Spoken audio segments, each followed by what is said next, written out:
What's up, everybody? Welcome to Podcast Now Plus. I'm Alex, and in this video, I want to talk about Iron Man VR, talk about the review scores for this game, if this game is worth it based off of what I've seen now. Like I say with all of these videos, okay, it's just Metacritic, it's just the review scores here. We know from The Last of Us that it's something that you have to take with a grain of salt. We knew that beforehand, and as always, what I've always said is I never look at Metacritic when I'm thinking of getting a game, okay? So a game's rating or a movies is even worse, but a game's rating on Metacritic, either the critics or the actual users do not influence my, what I'm going to do, okay? It's not going to change if I'm going to get a game or not get a game. This was always a game that I was super interested in. I did actually, though, want to see what people thought of it, wanted to see more people play it, like literally what you're going to be doing in this game. I have a PlayStation VR. I bought it like the month it came out. I wasn't like a day one adopter, but I got it within the first month, and I do love it. I really, really do love the PlayStation VR. I just don't play. I almost never play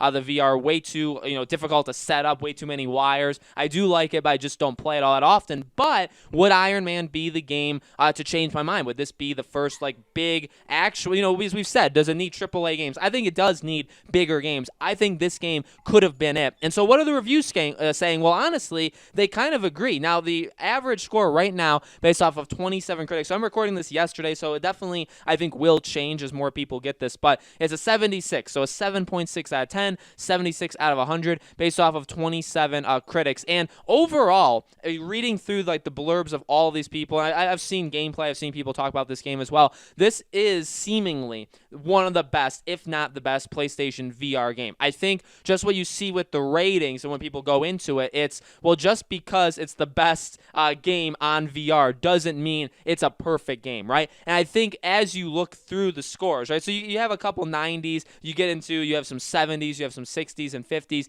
Once you get into there, you start to see kind of, again, like the disconnect of the reviewers saying, well, yes, it's the best VR game, or it's one of the best VR games, but it still has these issues, and so we're going to hold it, obviously, accountable for these issues, and some, I think, are holding it more than others. Ultimately, I do think, based off of everything that I've seen about this game probably is worth it. If you're going to play VR, and that's something, that's what's tough, because honestly, you can make this argument, by the way, with any game. I mean, there's outside factors that influence every game, okay, every single game, and you could argue, should that make its way into the review? So like a game like SpongeBob did not do good critically at all. They destroyed it, the Battle for Bikini Bottom Rehydrated. They destroyed it, and I talked about that on Podcast Now, and I said, well, you have all these other things, like, is it really, who's it made for? Is it made for kids? Like, are you getting it for your kid? In which case, does it really matter what the review score is, or what it means to like a grown adult? So, and again, you could argue either way. I'm not saying one way is right or one way is wrong, but do you have to think about that when you do a review? That's why it's tough to give review scores, and that's why I don't do it. So you have to think about that. It's a $30 game, which, say what you want, I actually do think the price of the game should influence what you think of it. If the game is full price, you judge it at that value. If the game is $15, if it's $20, if it's $30, you judge it at that way. Now, I believe Iron Man VR is a full price game, so we can't judge it as if it was a $20, some demo, some tech demo, which actually some people said, like, this is absolutely not a tech demo. This is a legitimate game, which is funny, because when this game was first announced, I thought it was like a demo. I thought it was just something, maybe it came free to VR, where you just get to fly around as Iron Man for like 20 minutes. That's what I thought this game originally was, until obviously it became known that it's much, much more than that. But, it's not a tech demo, so you can't judge it as a $20 game, you can't judge it as a $30 game. But what I will say with this is, do you judge it as a VR game? Now, again, what does that mean? Well, it's kind of what I was saying earlier. A lot of people are saying this is the best VR game, but it's got these issues, so we're going to, deduct points. So the question is, when you review a VR game, do you have to hold it to the same standards as something that's not a VR game? Now, I saw people, I think the main thing seems to be the graphics. The graphics seem to be outdated and things like that. Some things in this game are tedious, like some missions in this game. So there are legitimate concerns. I'm not saying like the people that gave it less than a perfect score, which I don't actually think anybody gave it a perfect score.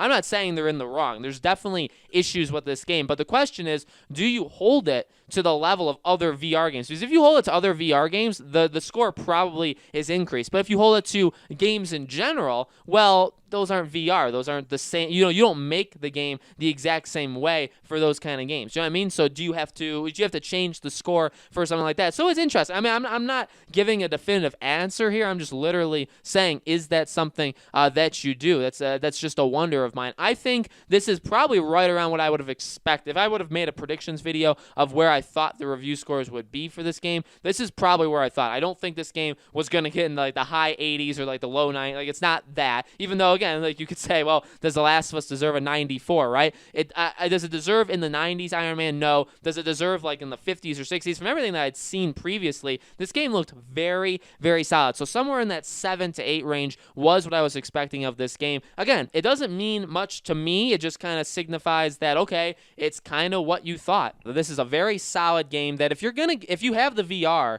and you actually want to use it, see, that's the other problem as well. Like, I have the VR, but I play I mean, if you look at this channel, look at podcasts, not like I cover so many games, I play so many different kinds of games. Like, I have the VR, but even because of that, a game like this, like saying that this game is the best on VR, I think if you have a VR and you're pretty active on it, it does kind of make this almost a guaranteed buy, that you probably should get this. But even like someone like me, like I have it, but I don't know if I'm going to, I still don't know if I'm going to get this game. If this game goes on sale, if it's $30, if it's $20 for like Black Friday, would I consider doing it? Yeah, probably. Actually, that's probably when I would get it, because I do love Iron Man. He's one of my favorite superheroes, and Robert Downey Jr. did an amazing job. Obviously, that's not the case here, but I do want to play. I mean, playing as Iron Man in a VR game, that sounds absolutely incredible. But I mean, I just have other games to play. In 2 weeks, it's Ghost of Tsushima, and a couple weeks after that, it's Destroy All Humans. So I mean, there's just other games. So again, the review scores aren't going to change my mind in terms of what I'm going to play. It's not going to decide